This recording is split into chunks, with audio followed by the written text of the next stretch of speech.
네, 오늘은 해피엔딩, 믿음의 비밀이라는 제목으로 함께 은혜를 나누고자 합니다. 영화나 소설의 결말을 보면 비극으로 끝나는 것도 있고 또 해피엔딩으로 끝나는 것도 있습니다. 일상의 현실적인 모습을 반영하는 것은 비극이지만 우리가 바라는 결말은 비극이 아니라 해피엔딩입니다. 그러면 성경적인 세계관은 과연 어떨까요? 성경적인 세계관에 따르면 비극적인 결말이 아니라 해피엔딩의 결말입니다. 로마서 8장 28절을 보시면 우리가 알거니와 하나님을 사랑하는 자, 곧 그의 뜻대로 부르심을 입은 자들에게는 모든 것이 합력하여 선을 이루느니라 라고 하십니다. 모든 것이 합력하여 선을 이루는 것이 곧 해피엔딩의 축복입니다. 하나님은 우리에게 이 해피엔딩의 축복을 주시는 분입니다. 그런데 현실을 보면 모든 사람이 다 이 해피엔딩의 축복을 받는 것은 아닙니다. 그 이유는 우리 원수 마귀가 바로 우리를 넘어뜨리려 하고 또 하나님 주신 축복을 빼앗으려고 하기 때문입니다. 이것이 바로 우리가 싸워야 하는 영적인 싸움입니다. 천국의 축복은 이 영적인 싸움에서 승리한 자들에게 주시는 하나님의 선물입니다. 그래서 사도 바울은 나는 선한 싸움을 싸우고 나의 달려갈 길을 마치고 믿음을 지켰으니 이제 나를 위하여 의의 면류관이 예비되었다라고 말했습니다. 따라서 우리가 이 해피엔딩의 축복을 받으려면 이 마귀와의 영적인 싸움에서 반드시 승리해야 하는 것입니다. 그런데 이러한 영적인 싸움에서 승리하려면 우리 사람의 힘으로는 될 수가 없습니다. 오직 이 싸움은 믿음으로서만 이길 수 있는 싸움입니다. 그래서 요한일서 5장 4절에 보면 무릇 하나님께로부터 난 자마다 세상을 이기느니라 세상을 이기는 승리는 이것이니 우리의 믿음이니라 라고 하십니다. 오늘 본문에 나오는 한나도 이 믿음으로 영적인 싸움에서 승리했기 때문에 마침내 해피엔딩의 축복을 받을 수 있었습니다. 오늘 말씀을 통해서 우리도 이 믿음으로 영적인 싸움에서 승리하여 인생 역전의 기적을 체험하고 해피엔딩의 축복을 받으시기를 주님의 이름으로 축원합니다. 자, 그러면 한나는 믿음으로 영적인 싸움에서 승리했다라고 하는데 그러면 한나는 과연 어떤 믿음을 가지고 이 싸움을 승리했을까요? 오늘 우리가 살펴보고자 하는 한나의 믿음은 두 가지입니다. 하나는 하나님을 찾는 믿음이요, 또 하나는 시험을 이기는 믿음입니다. 오늘 우리는 이 한나의 두 가지 믿음을 살펴보고 함께 은혜를 나누고자 합니다. 첫 번째로 우리가 해피엔딩의 축복을 받으려면 하나님을 찾는 믿음을 가지셔야 됩니다. 한나의 믿음은 먼저 하나님을 찾는 믿음이었습니다. 자, 오늘 구절을 보실까요? 같이 있습니다. 시작. 그들이 실로에서 먹고 마신 후에 한나가 일어나니 그때 제사장 엘리는 여호와의 전 문설주 곁 의자에 앉아 있었더라. 아멘. 자, 그들이 실로에서 먹고 마셨다라고 했습니다. 실로는 그 당시에 이제 성소가 있었던 장소죠. 그래서 이 엘가나의 가족은 매년 성소가 있었던 그 실로에 가서 하나님께 제사를 드렸습니다. 이때 드린 제사는 아마 화목제였을 것이다 라고 생각이 돼요. 왜냐하면 화목제 제사는 그 제물을 서로 나누어 먹을 수 있기 때문입니다. 따라서 그들이 실로에서 먹고 마셨다라는 것은 하나님께 제사를 드리고 이제 식탁 규제를 나누었다라는 것을 의미합니다. 지금으로 보면 우리가 주일날 예배 드리시고 점심때 식사를 하시죠. 마치 이와 같은 모습입니다. 이것은 이제 우리가 장차 들어갈 하나님 나라 천국의 모형이라고 할 수 있을 것입니다. 하나님 나라에서도 우리가 함께 예배 드리고 하나님 주신 축복을 누리며 행복한 삶을 살 수 있는 거죠. 그런데 이렇게 천국의 모형과 같은 예배와 또 식탁 교제의 자리라면 천국의 기쁨을 누려야 될 텐데, 그런데 이 중에 천국의 기쁨이 아니라 오히려 지옥의 고통을 맛보는 한 사람이 있었습니다. 그 사람이 누구였는가 하면 바로 한나라는 여자입니다. 우리가 이제 여러 시간에 걸쳐서 이 한나에 대해서 살펴보기 때문에 왜 한나가 이러한 고통을 당하는지는 우리가 이미 잘 알고 있습니다. 아이를 낳아야 되는 여자가 아이를 낳을 수 없었고, 또 그래서 이 남편은 둘째 부인을 얻었는데 그 둘째 부인은 아기를 쑥쑥 잘 낳고, 또 이 둘째 부인의 이러한 핍박을 받고 한나는 매우 괴로운 상태에 있었던 겁니다. 남편은 이 한나를 사랑했지만 그 남편의 이러한 위로는 전혀 도움이 되지 못했던 것입니다. 엘가나는 자기 아내를 사랑했지만 그 분인나로부터 이 한나를 지켜줄 수 없었던 것입니다. 그렇기 때문에 한나는 하나님 앞에 예배드리는 그 자리가 오히려 매우 괴로운 고통의 자리였습니다. 그래서 오늘 본문에도 보면 바로 이 하나님 앞에서 예배드리고 식사를 하다가 이제 일어났다라고 말합니다. 한나는 깨달은 것이 있어요. 뭐냐? 이 불인나의 괴로움, 바로 이 격불안이라고 했죠. 불인나의 괴로움과 또 이 남편의 무능력, 그런 것으로부터 바로 이 자리에 있어서는 안 되겠구나라는 깨달음을 얻게 된 것입니다. 이 자리에 그대로 있다가는 정말 죽을 것만 같았던 것입니다. 그래서 이제 이 한나는 그 자리에서 일어났어요. 일어나서 어디로 갔을까요? 일어나서 바로 하나님께로 간 것입니다. 바로 성소가 있는 여호와의 전, 곧 성전 교회로 간 것입니다. 이 한나의 근본적인 문제는 아이를 낳지 못하는 데 있었습니다. 근데 이것은 사람이 할 수 있는 것이 아니죠. 앞부분의 6절에 보면 여호와께서 그에게 임신하지 못하게 하심으로 라고 했습니다. 그러니까 한나가 아이를 낳지 못하는 것은 누구 때문이에요? 직접적으로는 하나님 때문이었다는 거죠. 하나님이 왜 아이를 낳게 해주셔야 되는데 낳지 못하게 하셨을까? 그죠? 근데 어떻든 간에 한나가 아이를 낳지 못하는 원인은 누구에게 있어요? 하나님께 있는 거죠. 그러니까 하나님은 바로 이 여자분들이죠. 태의 문을 열기도 하고 닫기도 하신다. 하늘의 문을 열기도 하고 닫기도 하시는 분, 바로 이분이 하나님이신 겁니다. 바로 이 모든 주권은 하나님께 있었던 것이에요. 그래서 이 한나는 깨달은 것이 있어요. 내가 아이를 낳지 못하는데, 그러면 내가 아이를 낳지 못하는 이 문제를 해결해 줄 수 있는 분은 누구냐? 바로 하나님이시구나. 지금 당장에는 하나님이 지금 내 태를 닫고 계시기 때문에 내가 아이를 못 낳는 것이구나. 그러면 내 태를 열 수 있는 분은 누구냐? 하나님이시다. 그래서 그 하나님께 나가게 된 것입니다. 이 세상에는 사람이 노력해서 할 수 있는 것이 있고 아무리 노력해도 할 수 없는 것이 있습니다. 그 중에서 이 사람의 생명에 관한 것은 전적인 하나님의 주권에 속하는 것입니다. 그래서 사람은 자기 생각과 노력으로 하루를 더 살 수도 없고 또 자기 마음대로 자녀를 낳거나 낳지 못하게 할 수도 없는 것입니다. 그래서 이 한나가 이러한 고통을 통해서 잘한 것이 한 가지가 있는데 그건 뭐냐? 바로 하나님께 나아간 것입니다. 한나는 이 고통을 통해서 누구를 생각하는가 하면 바로 하나님을 생각하는 거예요. 그렇죠? 하나님을 생각하고 하나님을 찾는 겁니다. 그런데 고통을 당해도 모든 사람이 다 하나님을 찾는 것은 아닙니다. 욥이 고난을 당했을 때 그의 아내가 욥에게 한 말이 있어요. 욥기서 2장 9절에 보면 그의 아내가 그에게 이르되 당신이 그래도 자기의 온전함을 굳게 지키느냐 하나님을 욕하고 죽으라. 사람이 정말 극심한 고난을 당하게 되면 대부분의 사람들은 아마 욥의 아내와 같은 말을 하기가 참 쉽죠. 그렇지만 욥은 어땠을까?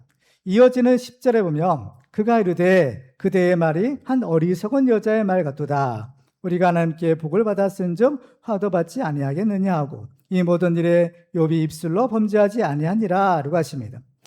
그러니까 욥이 볼 때는 자기 아내의 말이 어리석은 말이었다라는 사실인 겁니다. 하나님을 욕하고 죽으라는 말이 이건 어리석은 말이다라는 겁니다. 그러니까 똑같은 고난을 당해도 믿음이 있는 사람과 믿음이 없는 사람의 반응은 서로 다를 수밖에 없는 겁니다. 7배나 더 뜨거워진 풀무불 앞에서 다니엘의 세 친구들이 이런 말을 합니다. 다니엘 3장 17절과 18절이에요. 같이 읽습니다. 시작. 왕이여 우리가 섬기는 하나님이 계시다면 우리를 맹렬히 타는 풀무불 가운데에서 능히 건져내시겠고 왕의 손에서도 건져내시리이다. 그렇게 하지 아니하실지라도 왕이여 우리가 왕의 신들을 섬기지도 아니하고 왕이 세운 금신상에게 절하지도 아니할 줄을 아옵소서. 아멘. 정말 이 세 친구들뿐만 아니라 욥도 불같은 시험을 당하죠. 그 욥이 시험을 당할 때 뭐라고 하는가 하면 욥기 23장 10절에 보면 그러나 내가 가는 길을 그가 아시나니 그가 나를 단련하신 후에는 내가 순금같이 되어 나오리라 라고 합니다. 불같은 고난의 시험은 우리의 믿음의 실상을 드러냅니다. 그래서 이스라엘이 광야길을 걸을 때 신명기 8장 2절에 보면 이렇게 말씀합니다. 네 하나님 여호와께서 이 40년 동안에 내게 광야길을 걷게 하신 것을 기억하라. 이는 너를 낮추시며 너를 시험하사 내 마음이 어떠한지 그 명령을 지키는지 지키지 않는지 알려 하심이라 라고 하십니다. 그러니까 우리는 이 고난, 시험, 광야 이런 어려움을 지날 때 우리 믿음의 실상이 이제 드러나는 것입니다. 그래서 우리는 이 고난을 당할 때 생각할 것이 있어요. 뭐냐? 하나님을 생각하는 것입니다. 그래서 한나는 하나님께 나가서 기도할 때 이런 기도를 하죠. 오늘 보면 11절에 보면 서원하여 이르되 만군의 여호와여 만일 주의 여종의 고통을 돌보시고 나를 기억하사 주의 여종을 잊지 아니하시고 주의 여종의 아들을 주시면 합니다. 자, 직접적으로 아들을 주세요라고 해도 되는데 한나는 뭐라고 기도해요? 나를 기억하사 주의 여종을 잊지 아니하시고 라는 거예요. 그러니까 나를 잊지 말고 기억해 주세요라고 기도를 하는 거죠. 왜 한나가 이 기도를 드렸을까요? 한나는 하나님에 대한 믿음이 있었어요. 어떤 믿음이냐? 하나님은 자기를 기억하시고 자기를 잊지 아니하신다라는 믿음인 겁니다. 그러니까 하나님은 이 믿음이 있었기 때문에 이 기도를 드릴 수 있었던 거예요. 하나님은 나를 기억하셔. 절대로 나를 잊지 않으셔. 이런 믿음이 있기 때문에 이러한 기도를 드릴 수 있는 거예요. 사람들이 고난을 당할 때 막연한 두려움이 있습니다. 그것은 바로 하나님이 혹시라도 나를 잊어버릴지도 모르겠다라는 불안입니다. 왜냐하면 내가 이런 어려움을 당한다, 이런 고난을 당한다, 혹시 하나님이 나를 잊어버리셔서 내가 이러한 고난 당하는 것 아닐까? 이러한 생각을 하는 것입니다. 그렇지만 이러한 생각은 잘못된 거예요. 성경을 볼까요? 이사야서 49장 14절로 16절입니다. 같이 읽어볼까요? 시작. 오직 시온에 이르기를 여호와께서 나를 버리시며 주께서 나를 잊으셨다 하였거니와 여인이 어찌 그 젖먹는 자식을 잊겠으며 자기 태에서 난 아들을 긍휼히 여기지 않겠느냐. 그들은 혹시 잊을지라도 나는 너를 잊지 아니할 것이라.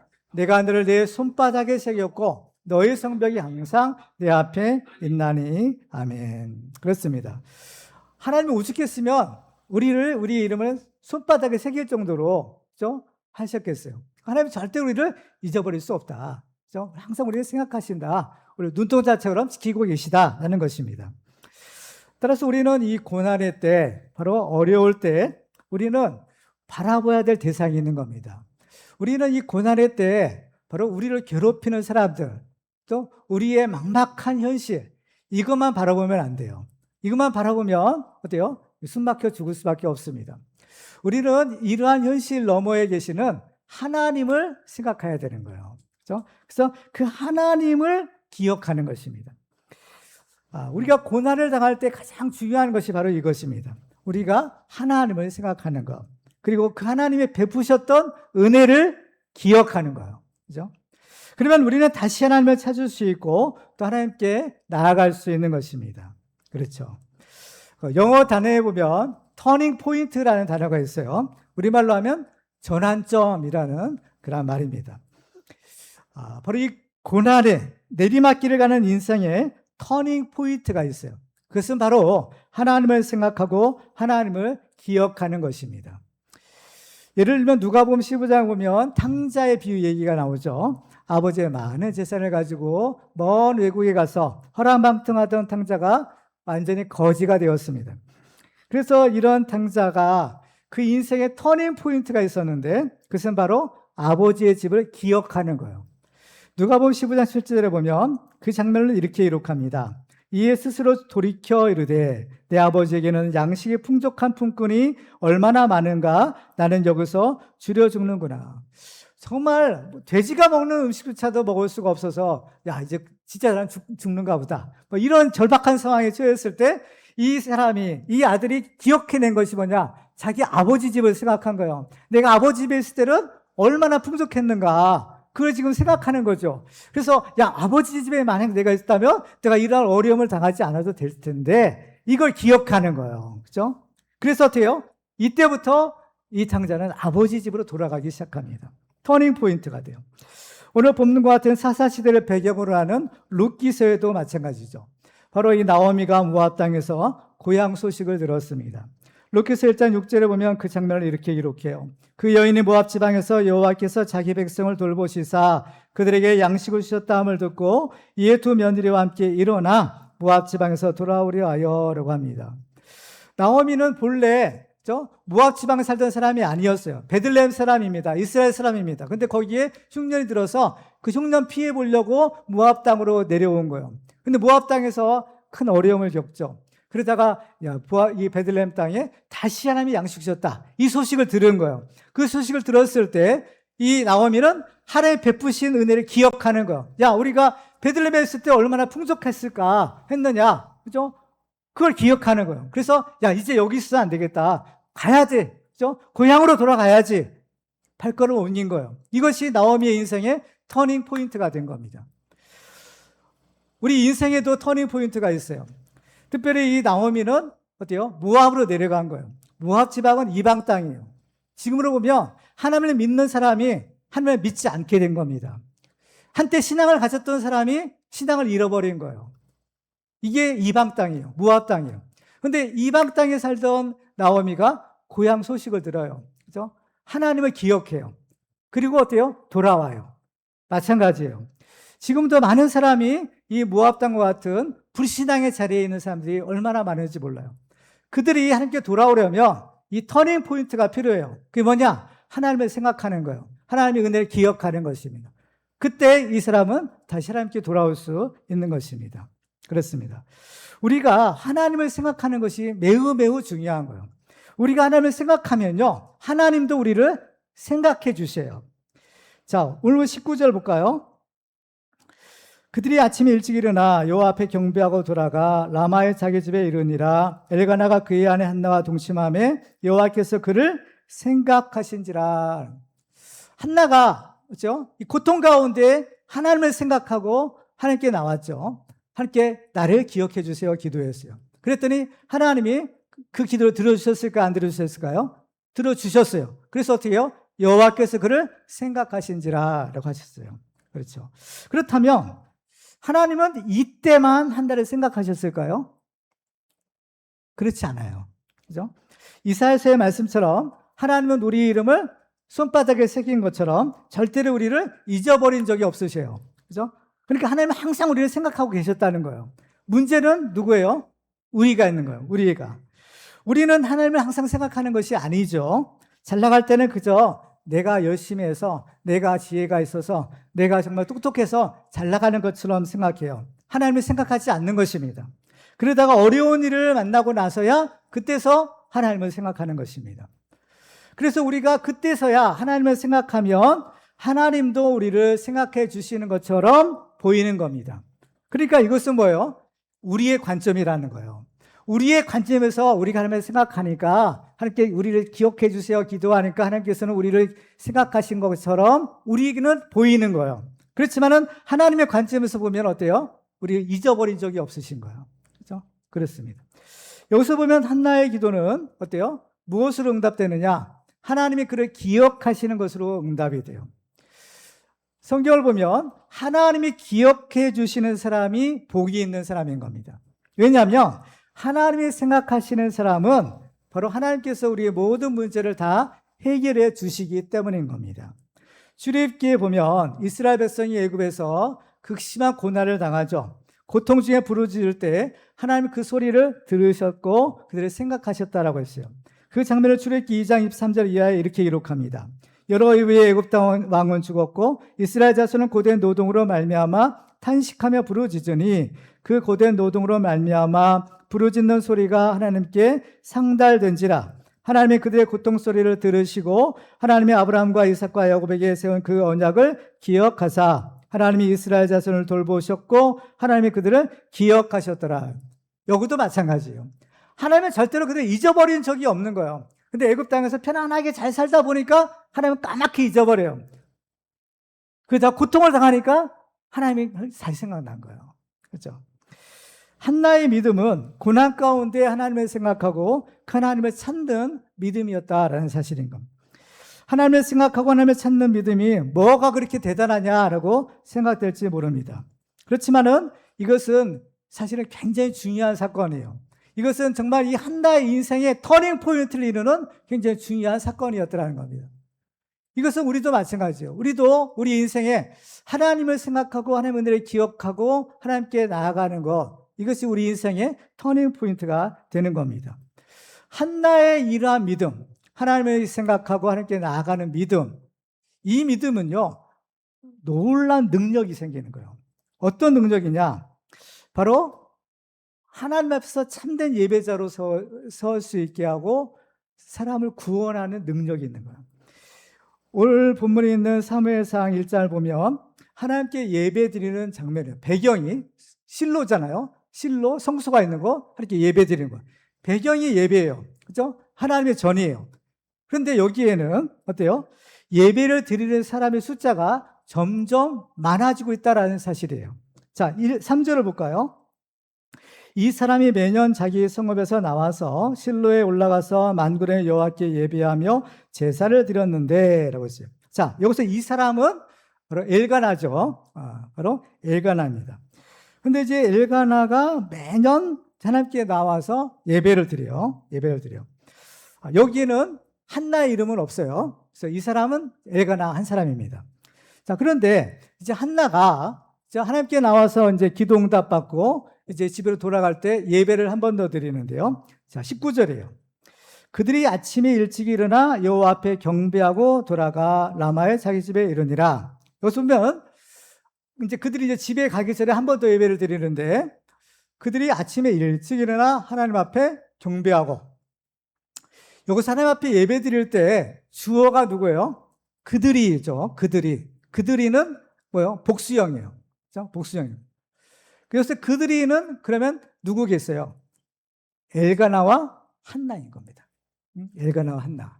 이제 한나가 고통 가운데 하나님을 기억하고 하나님께 나가서 기도했죠. 응답 받은 거예요.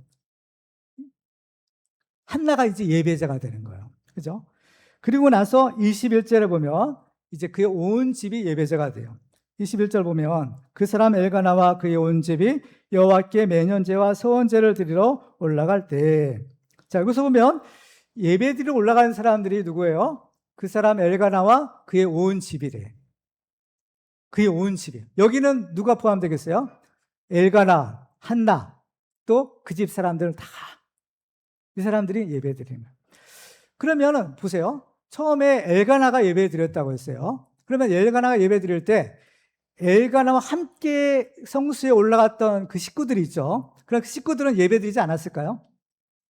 예배 드렸겠죠. 그래서 엘가나가 예배 드렸다는 것은 대표자예요. 그 집안의 대표자, 가장을 말하는 거죠. 그래서 그 집 사람들도 다 엘가나가 물론 앞에서 예배 드리지만 그 뒤에서 다 예배를 드린 겁니다. 근데 예배를 드리는데 그럼 왜 오늘 본문에는 엘가나, 또 그들, 또 여기서 온 집이라고 했을까? 이유가 있어요. 우리가 예배를 드리지만 우리가 드리는 예배는 중요한 것이 있어요. 뭐냐? 하나님이 받으시는 예배가 되어야 된다는 거예요.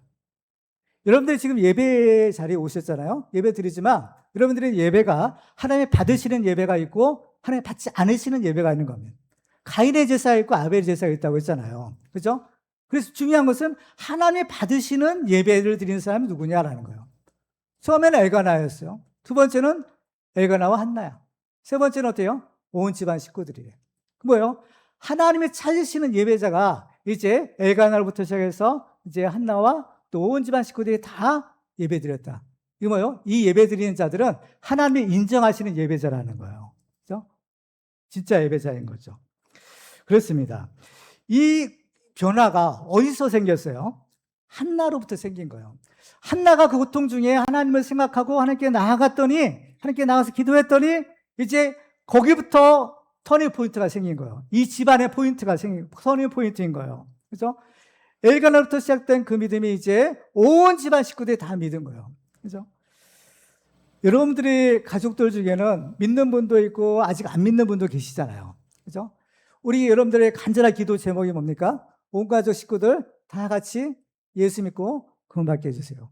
그렇죠? 여러분 기도 제목 받아보면 대부분이 많은 기도 제목이에요. 근데 이게 잘 돼요, 안 돼요? 이게 잘 안 되는 거예요. 안 됩니다. 그런데 여러분들의 이러한 안 되는 일들이에요. 불가능한 일들, 사람의 힘으로 안 되는 일들의 터닝 포인트가 있어요. 뭐예요? 고난이에요. 고난 중에 누구를 생각해요? 하나님을 생각하시는 거예요. 하나님을 생각하며 하나님께 나가는 거예요. 잘 나갈 때야 뭐 누가 예배 못 드려요? 근데 정말 중요한 것은 고난 중이에요.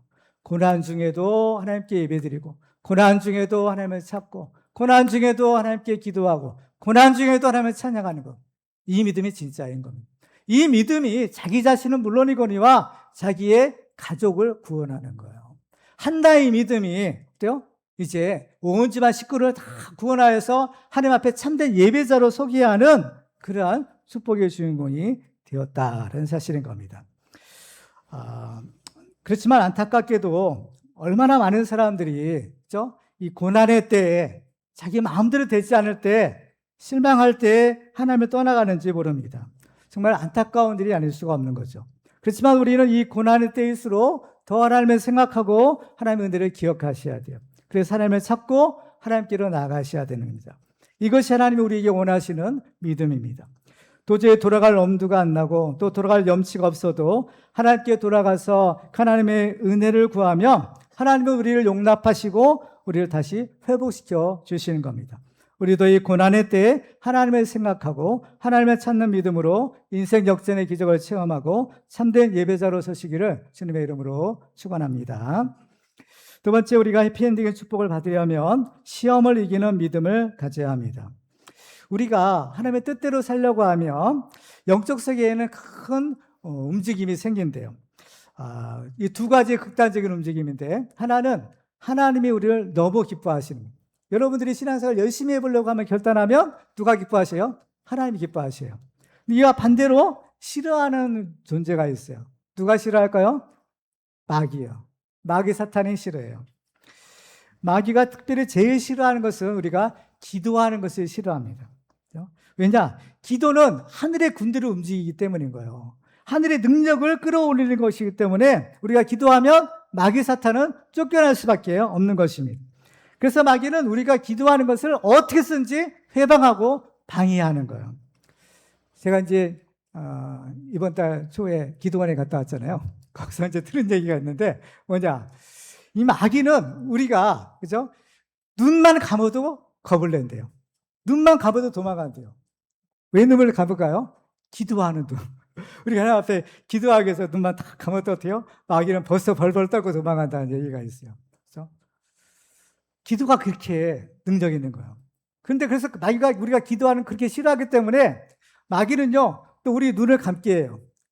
우리 눈에요, 졸음의 가루를 싹 뿌리는 거예요. 교회에 와서도 여러분들 가고 조시는 분이 계시잖아요. 그래서 너무 그냥 피곤해. 그죠? 그런데 어때요? 그게 사실 마귀가 은혜 받지 못하도록 졸음에, 그렇죠, 졸음가루를 싹싹 뿌리는 거예요. 은혜 받아야 되는데, 말씀으로 은혜 받고, 말씀으로 힘을 얻어야 되는데, 은혜 받을 또 그 졸음에 눈꺼풀을 싹 감기게 하는 거예요. 그러니까 두 종류의 눈 감음이 있잖아요. 기도하기 위해서 눈을 감으면 마귀가 놀래서 도망가고, 그렇죠? 졸기 위해서 눈을 감으면 마귀가 얼싸 좋다고 박수를 치고. 그렇다는 겁니다. 그렇죠? 그랬거나 말거나. 그렇기 때문에 이것은 일종의 뭐예요? 영적인 싸움인 거죠. 그렇죠? 예수님도 40일간 금식 기도하고 나서 마귀의 시험을 받으시잖아요. 그렇죠? 근데 마귀가 우리의 시험한 특징이 있어요. 뭐냐? 사람을 통해서 역사한다는 거예요. 마귀도 타락한 천사이기 때문에 영적인 존재입니다. 영적인 존재는 육체가 없기 때문에 아주 특별한 경우가 아니면 사람의 눈에 보이지가 않아요. 그래서 마귀는 주로 사람을 통해서 우리를 공격하는 것이에요. 그런데 누구를 통해서 공격하느냐? 먼 데 있는 사람이 아니에요. 여러분 가까이 있는 사람을 통해서 여러분을 공격하는 겁니다. 그렇기 때문에 만약에 우리가 이러한 마귀의 특성을 안다면 우리는 이 마귀와 영적인 싸움에서 조금 더 잘 대처할 수 있을 거예요. 오늘 본문에 나오는 한나도 마귀의 시험을 받아요. 특별히 한나 주변에 있는 사람들, 한나 가까이 있는 사람들을 통해서 마귀가 한나를 시험합니다. 공격합니다. 그런데 한나는 과연 어떤 시험을 받았을까요? 세 가지 시험인데, 첫 번째로는 분인단을 통해서 오는 시험이에요. 자, 6절과 7절에 보면 그의 적수인 분인나가 그를 심히 격분하게 하여 괴롭게 하더라. 분인나가 그를 격분시키므로 그가 울고 먹지 아니하였다 라고 말합니다. 한 집안 식구인 거죠. 예수님도 사람의 원수가 자기 집안 식구일이라고 말씀하신 적이 있어요. 그러니까 이 브린다가 괴롭히는 것은 한두 번 해서 많은 것이 아니죠. 매년 반복돼요. 그렇죠? 근데 이제 이 한나는 어때요? 이 브린다로부터는 시험을 이기는 거예요. 그렇죠? 만약에 이 브린다로부터 시험에서 졌더라면 어땠을까요? 나 이번에는 예배드리러 안 갈래. 왜? 예배드리러 가면 그때마다 브린다가 괴롭히잖아요. 이건 너무 힘들어서 안 되겠어. 그죠? 올해는 말고 다음에 갈게요. 만약 이렇게 했을지도 몰라요. 예배를 포기하고 또 기도를 중단했을지도 몰라요. 그렇지만은 어때요? 한나는 그렇게 하지 않았어요. 아무리 브린다가 괴롭혀도 나는 예배 드려야 되겠다. 예배의 자리. 비록 그 자리가 나한테는 고난의 자리요, 나를 찌르는 가시의 자리를 하더라도 나는 그 예배 자리 나는 가야 돼. 우리는 흔히들 누구 때문에 상처받았다, 누구 때문에 교회 못 다니겠다라는 말을 듣습니다. 근데 이것은 마귀에게 속는 거예요. 그죠? 그 사람이 문제가 아닌 거예요. 그 사람의 배후에 뭐가 있어요? 마귀 사탄이 있어요. 여러분들을 도적질하고 죽이고 멸망시키려는 마귀 사탄이 그 사람을 통해서 여러분을 괴롭히는 거예요. 그래서 만약에 교회에 나가지 않으면 누가 좋아할까요? 하나님이 좋아하겠어요? 예수님이 좋아하시겠어요? 마귀만 좋아라 박수치는 겁니다. 한나가 잘한 것은 악을 악으로 갚지 않고 하나님께 맡겼다라는 것이에요. 하나님은 원수 갚는 것이 내게 있다라고 말씀하십니다. 그러면서 우리가 원수 갚지 말고 나한테 맡겨라. 내가 갚아줄게 하시는 거예요. 그러면 하나님께서는 이 한나의 원수를 어떻게 갚으셨을까라는 거죠. 하나님이 이 브린다에게 한나의 원수를 갚는 방법이 있어요. 그것은 이 브린다를 죽여버린다든지 아니면 어떤 큰 중환병에 걸리게 한다든지 아니면 지옥에 던져 넣는다든지 이런 방법으로 갚지 않으세요. 하나님께서 이 한나의 원수를 갚는 방법이 있어요. 그 뭐냐? 오히려 한나를 축복해 주시는 거예요. 아이를 낳지 못했던 한나에게 아이를 낳게 해주는 기적을 베푸시고 그 낮아진 한나를 높여주시는 거예요. 그렇죠? 선으로 악을 이기게 하시는 겁니다. 이게 하나님의 갚는 방법이었어요. 두 번째 시험은 그 남편 엘가나를 통해서 온 시험이에요. 엘가나는 한나를 사랑했지만 한나가 정말로 무엇을 원하는지는 알지 못했어요. 기껏 한나를 위한답시고 제사 드릴 때 제물의 분깃을 갑절이나 주었지만 오히려 그것은 한나를 더 괴롭히는 결과를 가져왔죠. 그러면서도 너는 왜 어찌하여 자꾸 슬퍼만 안 하고 먹지도 않고 이렇게 괴로워하느냐라고 말했어요. 우리말 속담에 병 주고 약 준다라는 말이 있죠. 그래서 엘가나는 한나에게 병도 주고 약도 줬어요. 그렇죠? 그렇지만은 이 엘가나가 한나에게 준 약은 아무런 효과가 없는 약이었던 거예요. 그렇죠? 엘가나의 위로는 한나에게 아무 소용이 없었던 거죠. 여기서 중요한 것이 있어요. 우리 같으면 야, 정말 그러고도 진짜 어찌하여 라고 물어? 그렇죠? 너 정말 몰라? 이게 아마 이렇게 해붙였을지도 모르겠죠. 그렇지만은 한나는 그렇지 않았어요. 왜냐? 이 한나는요, 이 남편의 한계를 아는 거예요. 한계예요. 그렇죠? 마음은 있지만 이걸 해결할 수 있는 능력이 없어요. 마음에는 원이로되 육신이 약하도다. 예수님도 아신 것처럼. 이 엘가나가 한나는 사랑했지만 사랑하는 방법을 모르는 거예요. 그러니까요, 이 아내인 한나는요, 그 남편이 이런 사람이구나 라는 것을 어떻게 해요? 인정한 거예요. 그러면서 한나는 이러한 남편을 원망하지 않아요. 이게 다 당신 때문이냐라고 바가지 긁지 않는 겁니다. 그냥 남편을 있는 그들의 모습으로 인정하고 또 그를 긍휼히 여기고 남편의 권위를 여전히 존중하는 것이 이 한나가 남편으로부터 오는 시험을 이기는 방법이었다라는 거예요. 마지막 세 번째 시험은 제사장 엘리를 통해서 온 시험이에요. 자, 이 시대의 제사장이 누구였는가라는 것을 사무엘상 1장 3절에는 이렇게 기록하죠. 엘리의 두 아들 홈니와 비느하스가 여호와의 제사장으로 거기에 있었더라 했습니다. 그런데 이 엘리의 두 아들에 대해서 사무엘상 2장 12절을 보면 엘리의 아들들은 행실이 나빠 여호와를 알지 못하더라라고 했어요. 그러니까 엘리의 아들들은 제사장이었지만 불량한 사람들이었어요. 근데 문제는 당시에 엘리상은 자기 아들들의 잘못을 바로잡지 못하죠.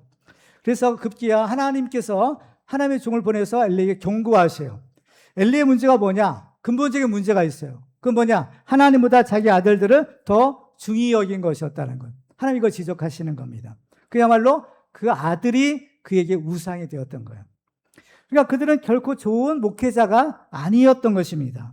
엘리는 더군다나 영적 분별력이 없었어요. 나이도 많고 눈이 점점 어두워져서 잘 보지 못했다라고 했습니다. 오늘 본문에도 그 장면이 있죠. 자, 12절로 14절을 보면 그가 여호와 앞에 오래 기도하는 동안에 엘리가 그의 입을 주목한즉 한나가 속으로 말하며 입술만 움직이고 음성은 들리지 아니하므로 엘리는 그가 취한 줄로 생각한지라 엘리가 그에게 이르되 내가 언제까지 취하여 있겠느냐 포도주를 끊으라 하니. 자, 지금 이제 한나는 하나님께 기도하러 왔다가 졸지에 술에 취해서 주정하는 여자 취급을 받고 있는 거예요. 지금 한나는요, 많은 괴로움을 받았죠. 분인 나에게서 받았고 그 괴로움을 남편도 해결해주지 못하죠. 이제 마지막으로 기댈 곳은 하나님밖에 없었는데 이제 하나님 앞에 나와 통성하며 울며 기도하는데 돌아온 것은 주정뱅이 취급을 받은 거예요. 우리말 속담에 불난 집에 부채질이란 말이 있습니다. 세상에서 상처받고 위로받기 위해서 교회에 왔는데 오히려 교회에서 더 큰 상처를 받을 수가 있는 것이죠. 실망이 커도 이만저만이 아닌 겁니다. 만약 여러분이 이러한 한나의 입장으로 간다면 어떻게 하시겠어요? 아마 이렇게 했을 것 같아요. 목사님, 저 다음 주부터 교회 안 나옵니다. 내가 이런 취급받으면서 더 이 교회에 나오기 싫습니다. 이제 안녕히 계세요. 그 다음 고마웠습니다. 빠이빠이. 얼마든지 예상할 수 있는 그러한 장면입니다. 한나는 이렇게 했을까요? 안 했을까요? 안 했어요. 한나는 어떻게 했을까? 자, 오늘 본 15절과 16절입니다. 같이 읽어볼까요? 시작. 한나가 대답하여 이르되 내 주여 그렇지 아니하나이다. 나는 마음이 슬픈 여자라 포도주나 독주를 마신 것이 아니요 여호와 앞에 내 심정을 통한 것뿐이오니 당신의 여종을 악한 여자로 여기지 마옵소서. 내가 지금까지 말한 것은 나의 원통함과 격분됨이 많기 때문이다 하는지라. 아멘. 자, 여기서 보면 한나는 먼저 화를 냈을까요? 안 냈을까요? 화를 내지 않아요. 그렇죠? 분명히 화가 날 만한 상황인데 화를 내지 않아요. 야고보서 1장 20절에 보면 사람이 성내는 것이 하나님의 의를 이루지 못함이라 했어요. 사람이 화가 날 만한 상황이 있어요. 근데 그래서 화가 나면, 화를 내면, 성질을 내면 그래서 마치 물을 엎질러 버리는 것 같은 거예요. 그러면 엎질러진 물은 죽어 담을 수 있어요, 없어요? 없는 거예요. 그죠? 그래서 잠언 16장 32절을 보면 이렇게 말씀하세요. 같이 읽어볼까요? 시작. 노하기를 더디하는 자는 용사보다 낫고 자기의 마음을 다스리는 자는 성을 빼앗는 자보다 나으니라. 아멘. 화가 날 만한 상황이지만 일단은 그 화를 어때요? 좀 잘 참는 거예요. 그죠? 끌어오르는 감정을 잘 다스리는 거예요. 두 번째, 한나는 엘리사의 권위를 철저하게 인정합니다. 여기서 이제 이 한나가 엘리에게 말할 때 보면 한나는 엘리를 가리켜서 뭐라고 하는가 하면 내 주여라고 불러요. 극존칭이에요. 그리고 자기를 가리켜서는 당신의 여종이라고 하는 거예요. 그죠? 여종이. 사람이 어떤 모독을 당하거나 화가 나면 앞뒤를 가리지 않고 이제 막 이렇게 하는 분들이 갖고 계세요. 그렇죠? 그러면 어때요? 넘어서는 안 되는 선을 넘기가 쉬운 겁니다. 만약 이런 상황이라면 우리는 어떻게 했을까? 자기를 오해한 거잖아요. 하나님 앞에다 기도하는 건 얼마나 중요해요? 얼마나 잘한 건데, 술 취했냐? 술주정뱅이냐? 이렇게 하는 거야. 그러면 어때요? 여러분 안 되겠지만 저 같으면 당신이 그러고도 제사장이야. 그죠? 당신이 그러고도 목사야. 그죠? 이런 것도 분별 못해. 아마 이랬을 것 같아요. 시편 37편 8절에 보면 분을 그치고 노를 버리며 불평하지 말라 오히려 악을 만들 뿐이라. 우리는 이 혈기를 좀 죽일 필요가 있는 겁니다. 혈기 없는 사람 없죠. 하지만 혈기를 죽여야 돼요. 아무리 정당하게 보이는 경우라도 어때요? 화를 내면 반드시 후회하는 겁니다. 그렇죠? 버락하고 나서 어때요? 다 후회하죠. 후회 안 나는 사람이 없어요. 세 번째, 한나는 엘리사의 오해를 풀어주려고 자기 형편을 자세하게 설명해요. 사람들 사이에는 얼마든지 오해가 있을 수 있는 것이에요. 그래서 이 오해가 있다고 해서 일단 화부터 내고 성질부터 내는 것이 아니라 차분하게 자초지정을 설명을 해줘야 되는 겁니다. 잠언 15장 1절에 보면 이렇게 말씀해요. 같이 읽어볼까요? 시작. 유순한 대답은 분노를 쉬게 하여도 과격한 말은 노를 격동하느니라. 지금 이 한나가 그런 이유예요. 엘리에게 유순한 대답을 한 거예요. 네 번째, 한나는 상대방의 잘못을 일일이 따지지 않았어요. 한나는 엘리사장이 자기를 오해하는 것을 지적하고 왜 사람을 함부로 판단하느냐고 따지지 않았습니다. 이것은 엘리사장뿐만 아니라 그의 적수였던 브릿나에게도 마찬가지였고 그의 남편에게도 마찬가지였어요. 다른 사람의 실수나 잘못을 보면 그냥 넘어가지 못하는 사람들이 있어요. 자기 딴에는 그것이 의로운 것 같고 또 그 사람을 위하는 것 같지만 결과는 그렇지 않는 경우가 많습니다. 그래서 잠언 17장 9절에 보면 허물을 덮어주는 자는 사랑을 구하는 자요 그것을 거듭 말하는 자는 친한 것을 이간하는 자니라 라고요. 마지막으로 한다는 사실 그게 가장 중요한 것인데요. 성소를 떠나지 않았고 기도를 포기하지도 않았다라는 것입니다.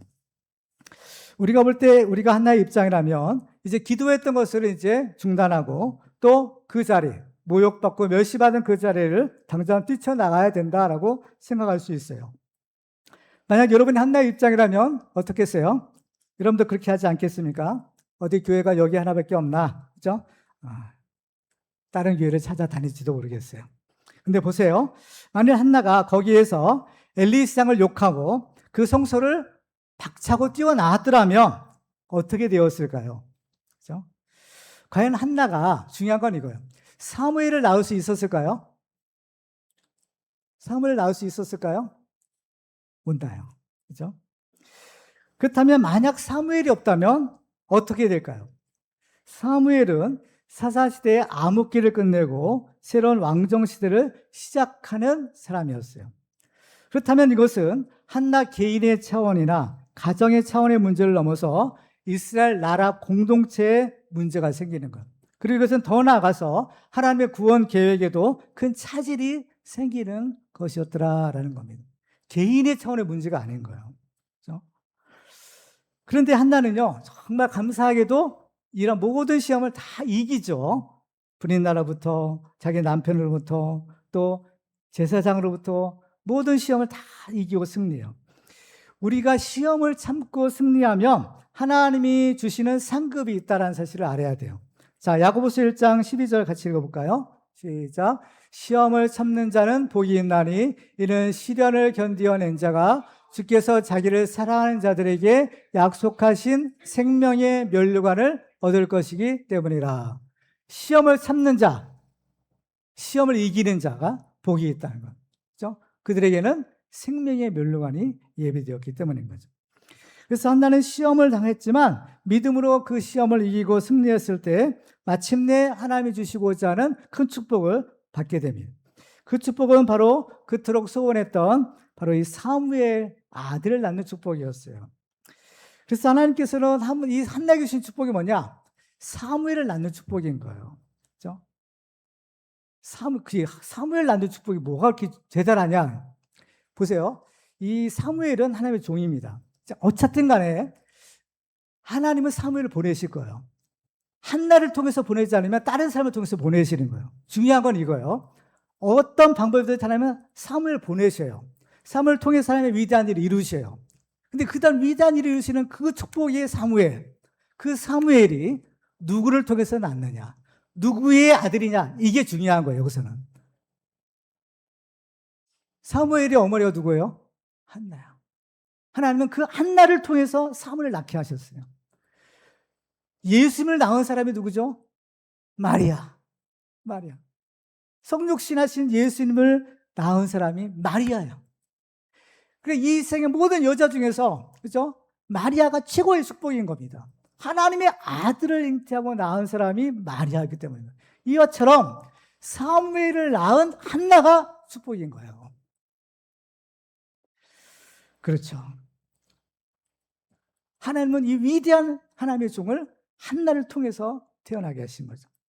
그래서 이 한나는 사무엘과 함께 빛나는 이름이 된 거예요. 그래서 사무엘을 딱 생각하면 누가 생각나요? 그의 어머니 한나가 생각나요. 그래서 이 사무엘 상을 시작하면서 누구의 이야기가 시작돼요? 한나 이야기가 맨 처음에 나오는 거예요. 한나를 통해서 사무엘이 나왔다.